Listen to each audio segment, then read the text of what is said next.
തിരുവനന്തപുരത്തെ ഏക ശുദ്ധജല തടാകമായ വെള്ളായണിക്കായലിന്റെ പ്രകൃതി ഭംഗി ആസ്വദിക്കാൻ ദിവസവും നിരവധി പേരാണ് എത്തുന്നത്. എന്നാൽ ഇവിടെ വേണ്ടത്ര സുരക്ഷാ സൗകര്യങ്ങൾ ഇല്ലാത്തതാണ് വലിയ വെല്ലുവിളി.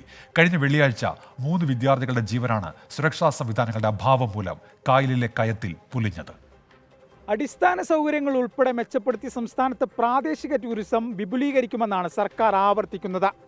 സ്വദേശികളും വിദേശികളും ഉൾപ്പെടെ നിരവധി ടൂറിസ്റ്റുകൾ എത്തുന്ന തിരുവനന്തപുരം വെള്ളായണിയിലെ കായൽ പരിസരത്ത് പേരിന് പോലും ഒരു സുരക്ഷാ സംവിധാനമില്ല.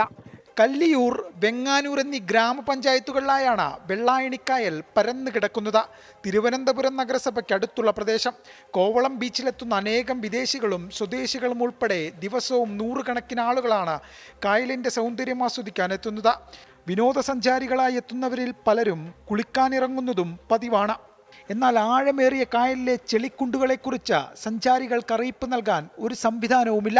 വിശാലമായി കിടക്കുന്ന ഒരു ടൂറിസ്റ്റ് മേഖല, പക്ഷേ ഇവിടെ ഒരു ഈ ആഴമുള്ള സ്ഥലങ്ങളുണ്ട്, ആഴമില്ലാത്ത സ്ഥലങ്ങളുണ്ട്. അങ്ങനെ ഒരു ബോർഡോ ഒന്നോ ഇല്ല, ഒരു ഗൈഡ് അങ്ങനെ ഒന്നുമില്ല.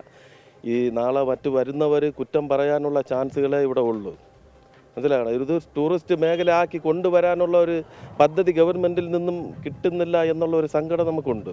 അപകട മേഖല ഉൾപ്പെടുന്ന പ്രദേശത്ത് അപകട സൂചനാ ബോർഡുകളോ ലൈഫ് ഗാർഡുകളോ ഇല്ലെന്നും നാട്ടുകാർ പറയുന്നു. ഇതിനു പുറമെ കായൽ തീരത്തെത്തുന്നവർക്ക് പ്രാഥമിക സൗകര്യങ്ങൾ നടത്തുന്നതിന് സംവിധാനങ്ങളൊന്നുമില്ല. രാത്രിയായാൽ പിന്നെ വേണ്ടത്ര തെരുവ് വിളക്കുകളില്ലാത്തതിനാൽ കൂരിരുട്ടാകും കായൽ തീരം. ഇനിയൊരു അപകടം സംഭവിക്കുന്നതിന് മുമ്പ് കൃത്യമായ ക്രമീകരണങ്ങൾ ഒരുക്കേണ്ടത് ബന്ധപ്പെട്ടവരുടെ ഉത്തരവാദിത്വമാണ്. പ്രാദേശിക ടൂറിസം പദ്ധതികൾ വ്യാപിപ്പിക്കുമെന്ന് മാത്രം മന്ത്രി പറഞ്ഞാൽ പോരാ. കൃത്യമായി ക്രമീകരിച്ച് അവലോകനം നടത്തി അത് നടപ്പിലാക്കാനുള്ള ആർജവും കൂടി വകുപ്പ് മന്ത്രി കാണിക്കണം.